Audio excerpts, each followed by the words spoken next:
Hello everybody. As you can tell from the beginning of the video, I am not in Atlanta, I'm in Minnesota.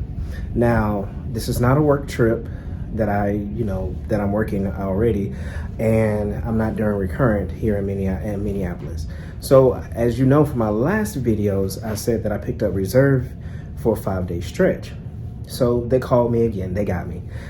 They sent me a notification. Basically what they did was they deadheaded me up to Minneapolis to sit on reserve here in a hotel room just in case that they need me because they are short on reserves here in Minneapolis.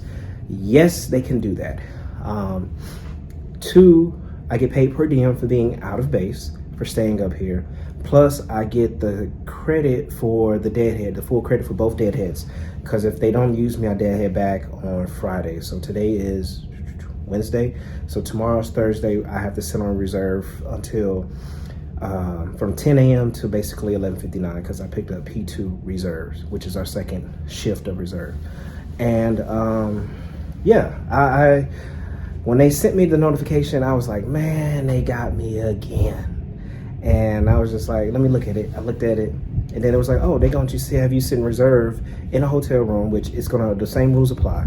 They still have to give me a 2-hour call out to get to the airport, and everything else still applies. It still has to be down that list. So it is what it is. If they don't, I'm glad. I'll be happy that they didn't, because I'm just up here sitting reserve, getting per diem, making extra money on top of the reserve days that I actually got. But that's all I can think of right now. I'm finna get ready to go work out, get up in the morning. Tomorrow I'll talk a little bit more about how the reserve system works and things like that, the new changes for people who are on reserve, or if you're coming to the company, you're going to be on reserve, and tell you how some of the things go. So I'll see you guys tomorrow from when I get up to report for my reserve days. Hey everybody, this is Future Editing Me. The original clip for this, it somehow messed up some kind of way to where the audio just cut out on it and it started glitching. So I sat in the room all day, just waiting to see if they would call me or whatever like that.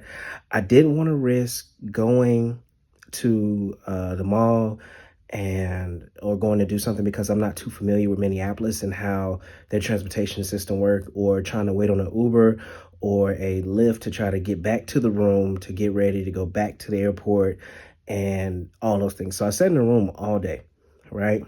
And I felt like sitting out of base, it was such a waste of time because I could have been doing so many things else at home. But, it is what it is, that they can do that. You can sit reserve out of base if the company needs you. So it doesn't matter which base it is. It just, to this time, it happened to be Minneapolis, which is crazy. This is my first time ever having to do this. And I think I've said that. But later on that night, they added ready reserve to my schedule. But nonetheless, when you go back to the next clip, it's going to come back. I'm going to close out the video and I'm going to talk about some things. Good morning, everybody. Today is the 3rd day of the reserve here, which is my last day. I'm getting dressed because they gave me ready reserve yesterday to be at the airport by 5. And then last night, right on cue, they give me a trip. Well, basically just a turn from Minneapolis to Rochester. Basically, this flight from Rochester is a delayed flight from yesterday that they delayed to in the morning for whatever reason. I didn't really ask what the reason was, but the flight's supposed to leave at 7 o'clock. I get to Rochester by 8 o'clock, which I think Rochester, from what I can remember, is less than a 30-minute flight.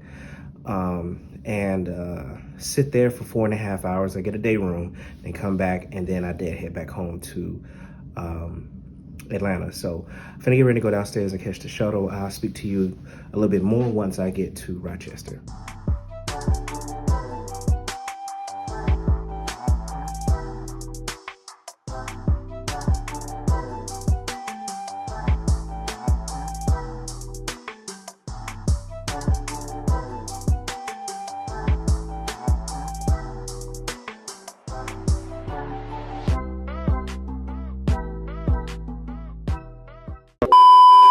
Everybody, I'm here in the airport waiting for my flight that was supposed to leave at 7. It's now delayed until 9 because of fog. The captain came over, gave us a brief, and told me that the fog is not scheduled to lift as far as the weather report until 11 o'clock. So that cuts into that 4-hour sit. So now I'm just sitting at the airport as if I was doing ready reserve anyways. So they're going to keep delaying it, keep delaying it, keep delaying it. So we're going to see what happens. But there's not going to be any passengers on this flight. And I know you're probably going to ask, like, so why would y'all do a 10-minute flight? For one, Rochester is where the Mayo Clinic is located. So a lot of people make connecting flights from other states to here. So I don't know if I told y'all that this morning, but yeah, Rochester is home of the Mayo Clinic. So I'm finna go try to find breakfast, since I'm not gonna get it at the hotel, because that was my plan, because we were supposed to get there early enough to get breakfast at the hotel. I'm finna go eat, and hopefully we go on this flight and I just keep you updated.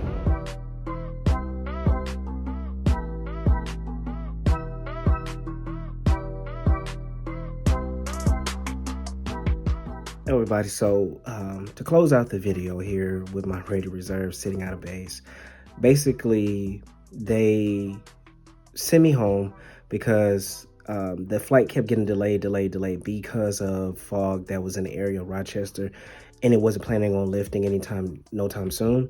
But what helped me out, what really helped me out, was that they added that ready reserve AM that morning, because by the time they would have, put it like this, by the time they would have gotten the flight off, and by the time I got back to deadhead back to Atlanta, I would have been illegal to fly, and it was going into my off day. So what they did was, it was about 12:30 that they called me and said, we're going to go ahead and release you.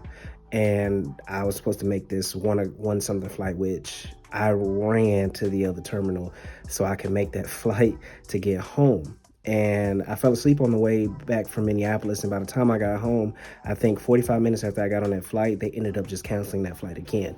So they ended up canceling the flight versus delaying it. But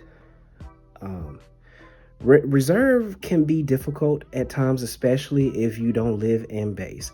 I would highly suggest that when you're starting off at an airline that has a reserve system, live in base. It's just going to make it a lot easier. That way you don't have to worry about a crash pad. That way you don't have to worry about trying to commute, because commuting and you get a 2-hour call out, that's very difficult. Not saying that it can't be done, because I've seen people do it.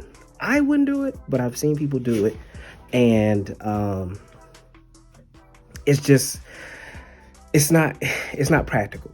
But for those who are looking for an airline, and if you're looking at an airline based off of, I don't know, let's say uniforms, this and that, me personally, if you don't plan on moving, if you don't want to move, look for an airline that has a base where you live, or not too far from where you live to where you can just drive there. Because reserve, you're on the beck and call of the company. They can pull you, take you off, put you back on, do this. You're going to get jerked around. So it's normal in that business that they do whatever they want to with you. But other than that, I'm finna get ready and go. I'll see you guys in the next vlog. As always, hug on the ones that you love. Tell the ones that you love them. I'm out.